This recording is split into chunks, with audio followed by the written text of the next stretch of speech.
ہم نے سورہ نساء سے آیت نمبر 150 اور 151 کی تلاوت کی ہے۔ دعا ہے اللہ رب العالمین ہمیں ان آیات کا معنی مفہوم سمجھنے کی توفیق عطا فرمائے۔ گزشتہ سبق میں منافقین کے قبیح اعمال، ان کے اقوال کا بیان ہوا، اور اب یہود و نصارہ جو اپنے کفر پر اڑے رہے اور اپنے تئیں وہ اپنے آپ کو درست ہی خیال کرتے رہے کہ ہم بالکل ٹھیک جا رہے ہیں۔ محترم بھائیو، انسان کی سب سے بڑی غلطی یہ ہوتی ہے کہ وہ دلائل کو دیکھنے کی بجائے اس بات پر اڑ جائے کہ میں بالکل ٹھیک جا رہا ہوں۔ یہی انسان کی سب سے بڑی ٹھوکر ہوتی ہے۔ یہود و نصارہ چونکہ وہ ابتدا میں آسمانی دین پر تھے اور وہ اس بات پر بہت خوش تھے، نازاں تھے کہ ہم آسمانی دین پر ہیں، لہٰذا ہم بالکل ٹھیک جا رہے ہیں۔ جب بندہ اپنے آپ کو غلط کہے گا ہی نہیں، غلط سمجھے گا ہی نہیں، تو اس کی اصلاح بھی ممکن نہیں۔ تو اللہ رب العالمین نے جہاں منافقین کے کبھی اعمال سے پردہ اٹھایا، تو ساتھ ہی وہ جو اپنے آپ کو صحیح کہنے والے ہیں جبکہ حقیقت میں وہ کافر ہیں، اللہ کے دشمن ہیں، اللہ رب العالمین نے ان کی بھی حقیقت کو بیان فرمایا ہے۔ ترجمہ دیکھیں گے پھر بات سمجھ آئے گی۔ فرمایا ان الذین، بے شک وہ لوگ، یکفرون، جو کفر کرتے ہیں، باللہ، اللہ کے ساتھ، ورسولہ، اور اس کے رسولوں کے ساتھ، یعنی اپنے تئیں وہ کہتے ہیں کہ ہم توحید پر ہیں جبکہ وہ حقیقت میں کیا کر رہے ہیں؟ کفر کر رہے ہیں، اللہ کے ساتھ بھی اور اس کے رسولوں کے ساتھ بھی۔ کفر کا لغوی معنی ہے انکار کرنا، کفر کا لغوی معنی ہے انکار کرنا، چھپانا۔ تو جو حقائق ہیں ان کو چھپانے والا، تو فرمایا بے شک وہ لوگ جو کفر کرتے ہیں اللہ اور اس کے رسولوں کے ساتھ، وَيُرِيدُونَ، اور چاہتے ہیں، أَن يُفَرِّقُوا، یہ کہ تفریق ڈال دیں، تفریق کریں، بین اللہ، درمیان اللہ، ورسولہ، اور اس کے رسولوں، اللہ اور اس کے رسولوں کے درمیان تفریق کریں۔ وَيَقُولُونَ، اور وہ کہتے ہیں، نُؤْمِنُ، ہم ایمان لاتے ہیں، بِبَعْضٍ، بعض حصے پر، بعض پر، وَنَكْفُرُ بِبَعْضٍ، اور ہم کفر کرتے ہیں، نہیں مانتے بعض کو، یعنی رسولوں کے اعتبار سے بھی ایسے ہی ہے اور جو ہدایت آسمانی ہے اس کے اعتبار سے بھی ایسے ہی، بعض پر ایمان لاتے ہیں اور بعض کا انکار کرتے ہیں، بعض رسولوں کو مانتے ہیں اور بعض کو مانتے ہی نہیں ہیں۔ فرمایا وَيُرِيدُونَ، اور وہ چاہتے ہیں، أَن يَتَّخِذُوا، یہ کہ اختیار کر لیں، بنا لیں، وہ بین ذالک، اس کے درمیان، سبیلا، کوئی راستہ، یعنی جو راستہ ہدایت کا اللہ نے دیا ہے اس سے ہٹ کر اور اپنے معبود اور اپنے ذوم کے اندر جو ان کے خیالات ہیں شیطان کی پیروی میں، اس کے درمیان، اللہ اور اس کے درمیان کیا کر لیں؟ ایک اپنی طرف سے راستہ بنا لیں، یعنی ہدایت والے راستے کو چھوڑ کر۔ فرمایا جن لوگوں کی یہ تمنا ہے، جن لوگوں کے یہ ارادے ہیں، جن لوگوں کے یہ کام ہیں، اولئک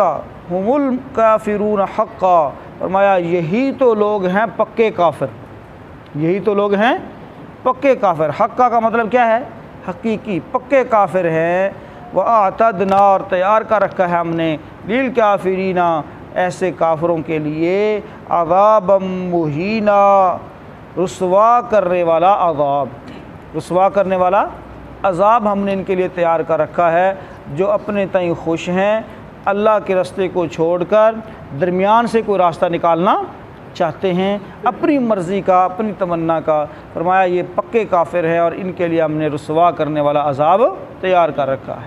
ترجمہ دوبارہ سے دیکھیں، ان الذین، بے شک وہ لوگ، یکفرون، جو کفر کرتے ہیں، باللہ، ساتھ اللہ کے، ورسولہ، اور اس کے رسولوں کے، وَيُرِيدُونَ، اور وہ چاہتے ہیں، أن يُفَرِّقُوا، یہ کہ تفریق کریں، بین اللہ و رسولہ، اللہ اور اس کے رسولوں کے درمیان، وَيَقُولُونَ اور وہ کہتے ہیں نُؤْمِنُ ہم ایمان لائے بِبَعْضٍ بعض پر وَنَكْفُرُ بِبَعْضٍ اور بعض کا انکار کرتے ہیں یعنی نہیں مانتے وَيُرِيدُونَ اور وہ چاہتے ہیں یا اختیار کیا ہے انہوں نے أَن يَتَّخِذُوا وَيُرِيدُونَ اور وہ چاہتے ہیں أَن يَتَّخِذُوا یہ کہ اختیار کریں بَيْنَ ذَلِكَ سَبِيلًا اس کے درمیان کوئی راستہ اولئک یہی لوگ ہیں ہم الکافرون حقا حقیقی کافر پکے کافر وَأَعْتَدْنَا اور تیار کیا ہے ہم نے للکافرین کافروں کے لیے عذابا مہینا رسوا کرنے والا عذاب۔ محترم بھائیو، آج کا جو ہمارا سبق ہے اس میں اللہ تعالیٰ نے یہود و نصارہ کے ان خیالات اور شبہات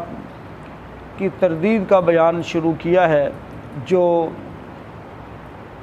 انہوں نے انبیاء کے متعلق بنا رکھے تھے، اور یہ سلسلہ یہاں سے شروع ہو رہا ہے اور اس صورت کے آخر تک چلے گا۔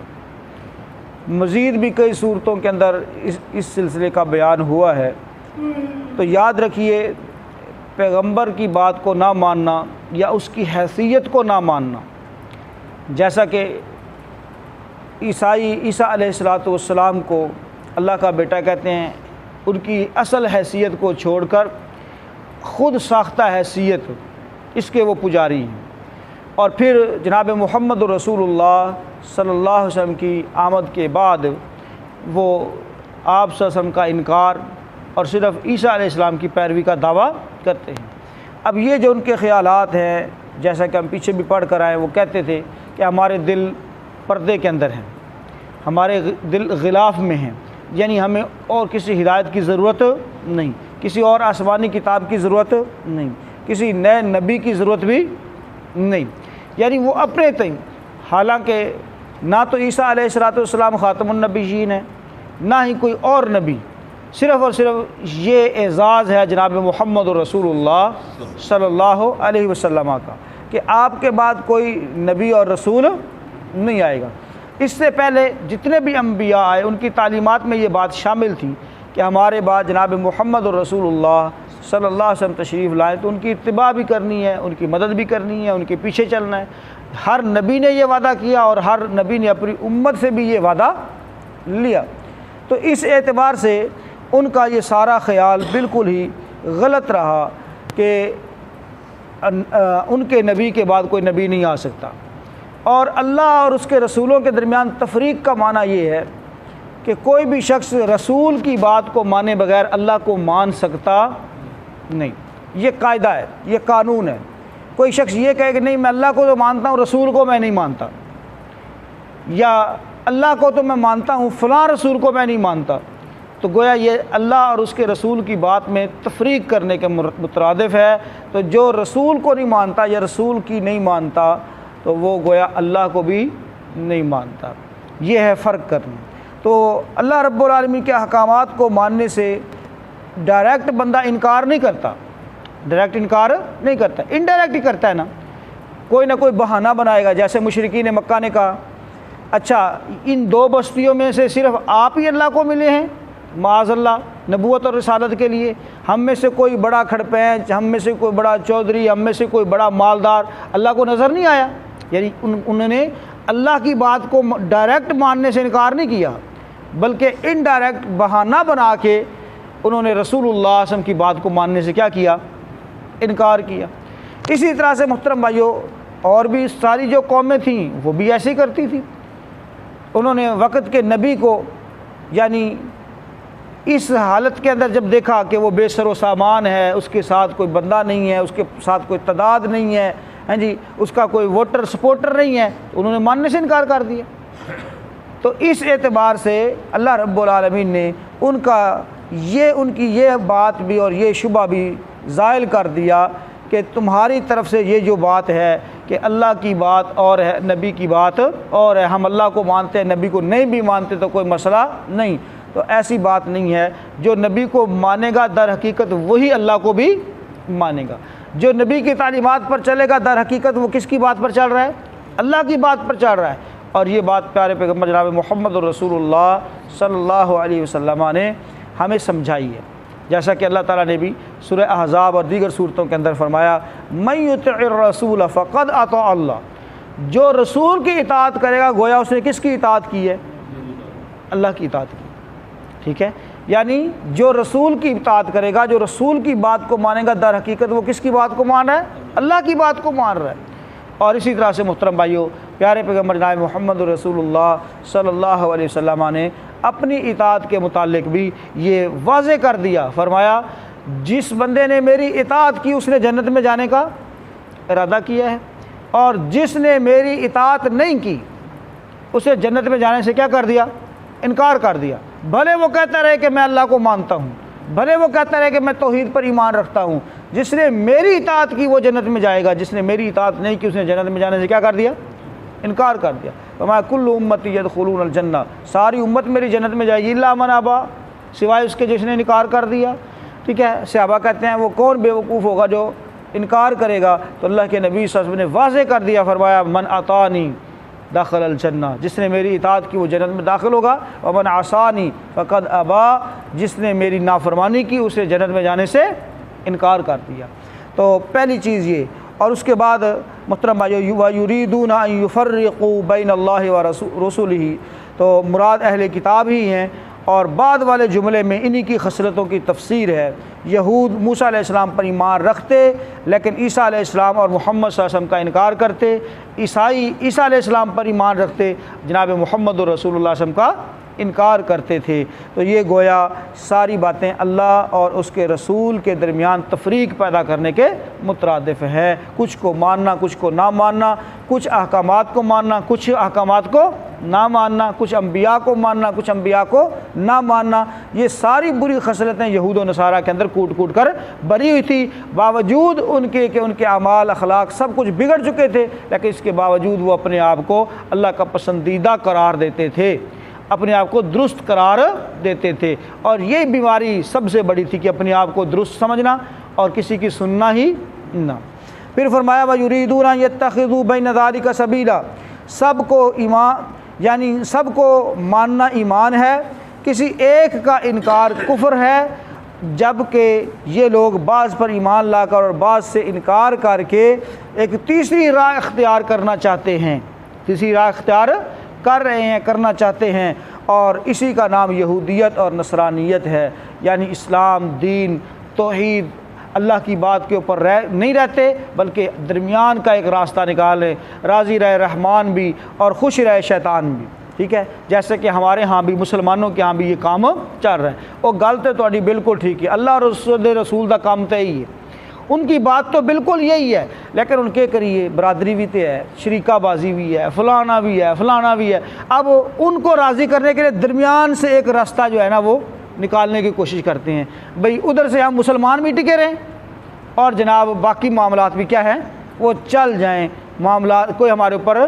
آواز بھی نہ اٹھائے، کوئی ناراض بھی ہم سے نہ ہو۔ تو یاد رکھیے جب اللہ اور اس کے رسول کے احکامات پر چلیں گے تو محترم بھائیوں پھر ہمیں یہ جو شادی خوشی غمی کے اندر اور دیگر چیزوں کے اندر ہم نے امینڈمنٹ کر کے راستے نکال رکھے ہیں، محترم بھائیوں یہ وہی طرز عمل ہے۔ دیکھیں نا اب سود کے معاملے کے اندر اور دیگر جتنی بھی چیزیں ہیں، اب یہ جو نیا قانون آیا ہے ہاں جی، یہ تیسری راہ نکالنے والی بات ہے نا، تو اللہ اور اس کے رسول کے احکامات بالکل واضح ہیں، تو اس کو کسی نہ کسی طریقے سے جائز حلال کرنے کے لیے کوئی تیسرا راستہ بیچ میں سے نکالنے کی کوشش کرنا، یہ طرز عمل تھا یہود و نصارہ کا، اور جس کی وجہ سے اللہ تعالیٰ نے ان کو مغضوب علیہ اور ضالین کہا کہ یہ ان کے اوپر اللہ کا غضب ہے، یہ گمراہ ہیں، اور یہی گمراہیاں آج ہمارے اندر بھی در آئی ہیں۔ اللہ تعالیٰ ہم سب کو محفوظ فرمائے۔ محترم بھائیوں اللہ تعالیٰ نے اینڈ میں نتیجہ یہ دیا کہ یہ لوگ پکے کافر ہیں، یہ لوگ پکے کافر ہیں، یہ اگرچہ یہ نہیں مانتے، یہ کہتے ہیں ہم درست ہیں، لیکن اللہ رب العالمین نے فتویٰ دیا ہے کہ یہ لوگ کیا ہیں پکے کافر ہیں، کیونکہ انہوں نے ہر کام کے اندر اپنی مرضی کی کوشش کی ہے۔ تو جب بندہ اپنی مرضی کرے، اپنی خواہش کے مطابق چلے، تو پھر اس کا اللہ اور اس کے دین کے ساتھ کوئی تعلق باقی نہیں رہتا۔ اللہ تعالیٰ ہم سب کو محفوظ فرمائے۔ دیکھ لیجیے ان آیات کو جو بات سب میں نہ آئے تو پوچھ لیجیے۔